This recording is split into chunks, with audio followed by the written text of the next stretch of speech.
बात करते हैं सियासी मोर्चे से जुड़ी बड़ी खबर की। बात पश्चिम बंगाल की, बात हुमायूं कबीर की। सवाल यही कि पश्चिम बंगाल की सियासत में विधानसभा चुनाव में क्या हुमायूं कबीर ममता बनर्जी की मुश्किलें बढ़ाने वाले हैं?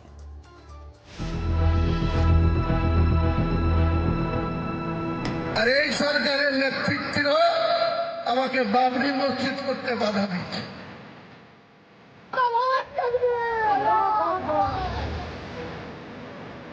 बाबरी मस्जिद का शिलान्यास।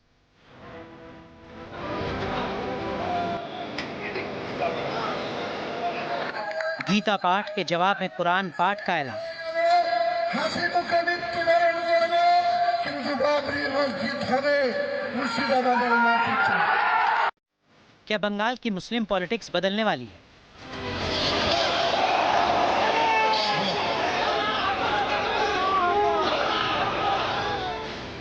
क्या चुनाव के पहले ममता बनर्जी का मुस्लिम जनाधार खिसकने वाला है?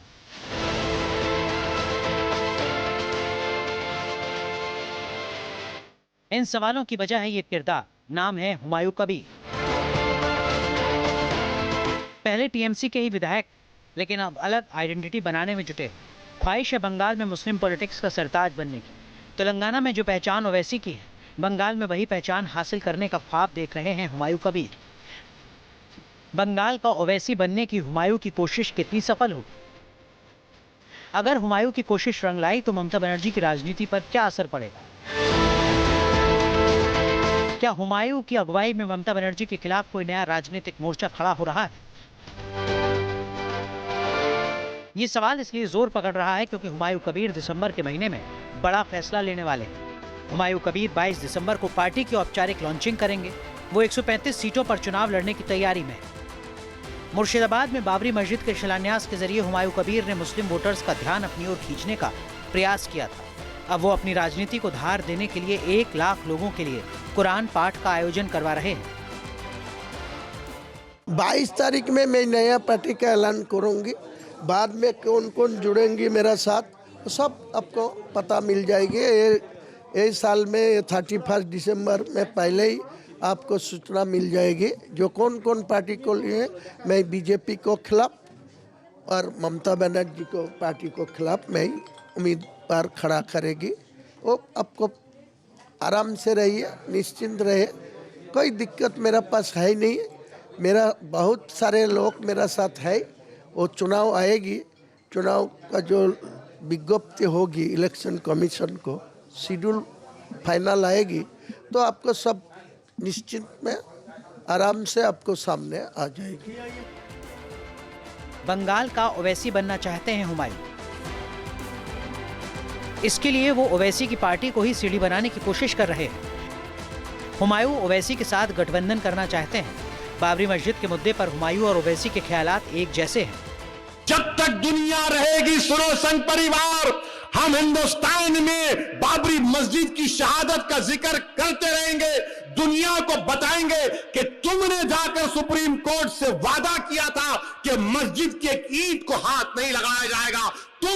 तुम्हारे लोगों ने मस्जिद को शहीद किया और हमारी मस्जिद जो 550 साल से वहां पर थी, जहां पर हमने हय्या अल सलाह और हय्या अल फलाह की सदाएं दी, तुमने मस्जिद को शहीद किया और मोमेंटो के तौर पर तुमने ईंट को उठाकर लेकर गए।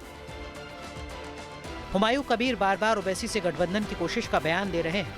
हुमायूं कबीर की मंशा बंगाल की राजनीति को बदल देने की है। हालांकि हुमायूं कबीर से गठबंधन पर फिलहाल AIMIM की तरफ से सख्त ऐतराज जताया जा चुका है। लेकिन AIMIM से बातचीत पर हुमायूं कुछ इस अंदाज में खुलासा कर रहे हैं। जरूर गठबंधन होगी, जरूर 100%। वो मुझे नहीं बोलूंगा, लेकिन होगा यही बोल रहा है। वैसे बंगाल में हुमायूं फैक्टर का असर ममता बनर्जी पर क्या पड़ेगा, ये बहुत बड़ा सवाल है।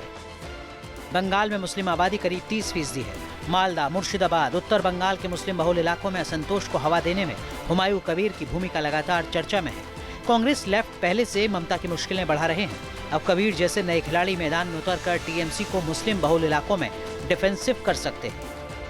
अभी AIMIM हुमायूं कबीर से दूरी बनाए हुए है, लेकिन बंगाल की सियासत का बड़ा मुद्दा यही है कि कबीर की नई पार्टी और बंगाल का ओवैसी वाला नैरेटिव का क्या असर होगा। क्या एंटी इनकम्बेंसी का सामना कर रही ममता बनर्जी की टेंशन हुमायूं कबीर की वजह से बढ़ने वाली है? Team news nation. आपके मोबाइल पर तुरंत आएगी ब्रेकिंग न्यूज। स्क्रीन पर सबसे पहले दिखेगी बड़ी खबर। देश दुनिया की हर खबर एक जगह। अब आपके मोबाइल पर तुरंत फटाफट इंस्टॉल कीजिए न्यूज नेशन ऐप और रखिए खुद को अपडेट।